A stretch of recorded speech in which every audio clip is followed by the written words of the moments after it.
Finally tonight, as promised, a special comment on Senator Clinton's assassination remark to the editorial board of the Argus Leader newspaper of Sioux Falls, South Dakota. Once again, it was this. Asked if her continuing fight for the nomination against Senator Obama hurts the Democratic Party, she replied, quote, "I don't, because again, I've been around long enough. You know, my husband did not wrap up the nomination in 1992 until he won the California primary somewhere in the middle of June, right? We all remember Bobby Kennedy was assassinated in June in California. You know, I just don't understand it. You know, there's lots of speculation about why it is." The comments were recorded, and we showed them to you earlier, and they are online as we speak. She actually said those words. Those words, Senator, you actually invoked the nightmare of political assassination. You actually invoked the specter of an inspirational leader at the seeming moment of triumph for himself and a battered nation yearning to breathe free, silenced forever. You actually used the word assassination in the middle of a campaign with a loud undertone of racial hatred and gender hatred and political hatred. You actually used the word assassination in a time when there is a fear, unspoken but vivid and terrible, that our again troubled land and fractured political landscape might target a black man running for president, or a white man, or a white woman.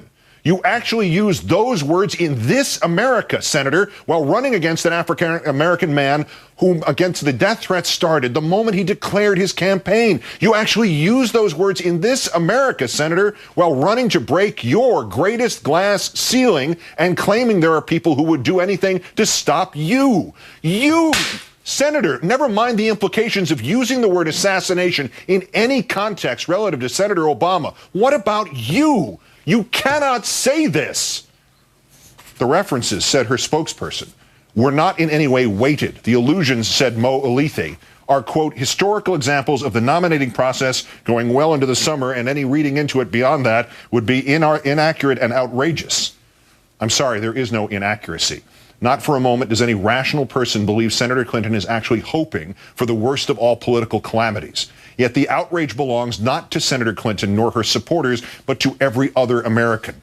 Firstly, she has previously bordered on the remarks she made today, then swerved back from them and the awful skid they represented.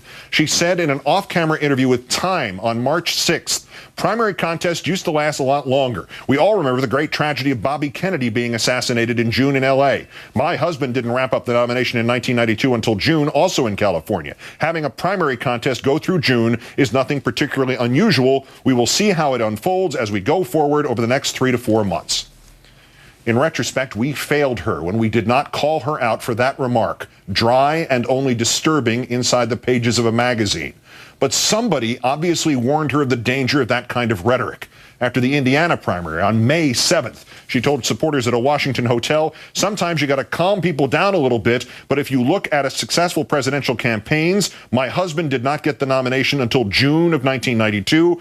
I remember tragically when Senator Kennedy won California near the end of that process. And at Shepherdstown, West Virginia, on the same day, she again avoided the word assassination. You know, I remember very well what happened in the California primary in 1968. As you know, Senator Kennedy won that primary.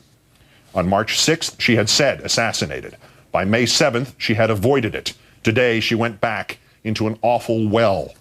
There is no good time to recall the awful events of June 5th, 1968 in Los Angeles, of Senator Bobby Kennedy, happy and alive, perhaps for the first time since his own brother's death in Dallas in 1963, galvanized to try to lead this nation back from one of its darkest eras, only to fall victim to the same scourge that took that brother and Martin Luther King.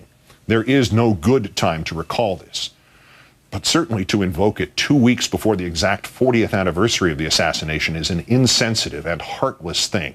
And certainly to invoke it 3 days after the awful diagnosis and heartbreaking prognosis for Senator Ted Kennedy is just as insensitive and just as heartless.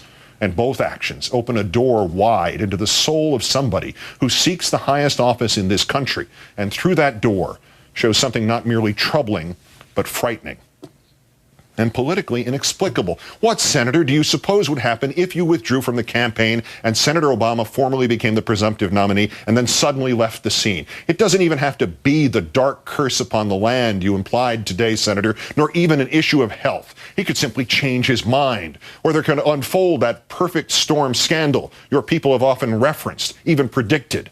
Maybe he could get a better offer from some other and wiser country. What happens then, Senator? You are not allowed back into the race? Your delegates and your support vanish? The Democrats don't run anybody for president? What happens, of course, is what happened when the Democrats' vice presidential candidate in 1972, Senator Thomas Eagleton, had to withdraw from the ticket after it had been proved he had not been forthcoming about previous mental health treatments. George McGovern simply got another vice president. Senator, as late as the late summer of 1864, the Republicans were talking about having a second convention to withdraw Abraham Lincoln's renomination and choose somebody else, because until Sherman took Atlanta in September, it looked like Lincoln was going to lose the election to George McClellan. You could hypothetically suspend your campaign, Senator. There's plenty of time and plenty of historical precedent, Senator, in case you want to come back in. If something bad should happen to Senator Obama, nothing serious, mind you. It's just like you said today. We all remember Bobby Kennedy was assassinated in June in California. Since those awful words in Sioux Falls and after the condescending and buck-passing statement from her spokesperson, Senator Clinton has made something akin to an apology, but without any evident recognition of the true trauma she has inflicted. I was discussing the Democratic primary history, and in the course of that discussion mentioned the campaigns both my husband and Senator Kennedy waged in California in June in 1992 and 1968, she said, at Brandon, South Dakota. I was referencing those to make the point that we have had nomination primary contests that go into June. That's a historic fact. The Kennedys have been much on my mind the last days because of Senator Kennedy. I regret that if my referencing that moment of trauma for our entire nation, particularly for the Kennedy family, was in any way offensive. I certainly had no intention of it whatsoever. My view is that we have to look to the past and to our leaders who have inspired us and give us a lot to live up to, and I'm honored to hold Senator Kennedy's seat in the United States Senate in the state of New York and have the highest regard for the entire Kennedy family. Thanks. Not a word about the inappropriateness of referencing assassination. Not a word about the inappropriateness of implying, whether it was intended or not, that she was hanging around waiting for somebody to try something terrible. Not a word about Senator Obama. Not a word about Senator McCain. Not, I'm sorry. Not, I apologize. Not, I blew it. Not, please forgive me. God knows, Senator, in this campaign, the nation has had to forgive you early and often. And despite your now traditional position of the offended victim, this nation has forgiven you. We have forgiven you your insistence that there have been widespread calls for you to end your campaign when such calls, in fact, had been few. We have forgiven you your misspeaking about Martin Luther King's relative importance to the civil rights movement. We have forgiven you your misspeaking about your under-fire landing in Bosnia. We have forgiven you insisting Michigan's vote would not count and then claiming those who would not count it were undemocratic. We have forgiven you pledging to not campaign in Florida and thus disenfranchise voters there, and then claiming those who stuck to those rules were as wrong as those who defended slavery or denied women the vote. We have forgiven you the photos of Osama bin Laden in an anti-Obama ad. We have forgiven you the fawning over the fairness of Fox News while they were still calling you a murderer. We have forgiven you accepting Richard Mellon Scaife's endorsement and then laughing as you described his deathbed conversion. We have forgiven you the quoting the editorial or the electoral predictions of boss Karl Rove. We have forgiven you the 3 a.m. phone call commercial. We have forgiven you President Clinton's disparaging comparison of the Obama candidacy to Jesse Jackson's. We have forgiven you Geraldine Ferraro's national radio interview suggesting Obama would not still be in this race had he been a white man.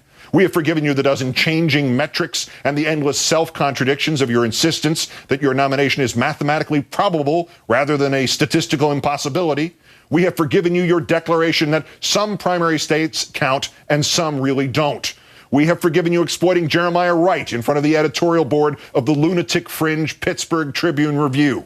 We have forgiven you exploiting William Ayers in front of the debate on ABC. We have forgiven you for your boasting of your support among working, hardworking Americans, white Americans. We have even forgiven you repeatedly praising Senator McCain at Senator Obama's expense and at your own expense and at the Democratic ticket's expense. But, Senator, we cannot forgive you this. You know, my husband did not wrap up the nomination in 1992 until he won the California primary somewhere in the middle of June, right? We all remember Bobby Kennedy was assassinated in June in California. We cannot forgive you this, Senator, not because it is crass and low and unfeeling and brutal. This is unforgivable because this nation's deepest shame, its most enduring horror, its most terrifying legacy is political assassination. Lincoln, Garfield, McKinley, Kennedy, Malcolm X, Martin Luther King, Robert Kennedy, and for the grace of the universe or the luck of the draw, Reagan, Ford, Truman, Nixon, Andrew Jackson, both Roosevelts, even George Wallace. The politics of this nation is steeped enough in blood, Senator Clinton. You cannot and must not invoke that imagery anywhere, at any time. And to not appreciate immediately, to still not appreciate tonight just what you have done today, is to reveal an incomprehension about the America you seek to lead. This, Senator, is too much, because a senator, a politician, a person who can let hang in midair the prospect that she might just be sticking around in part just in case the other guy gets shot has no business being and no capacity to be the President of the United States. Good night and good luck.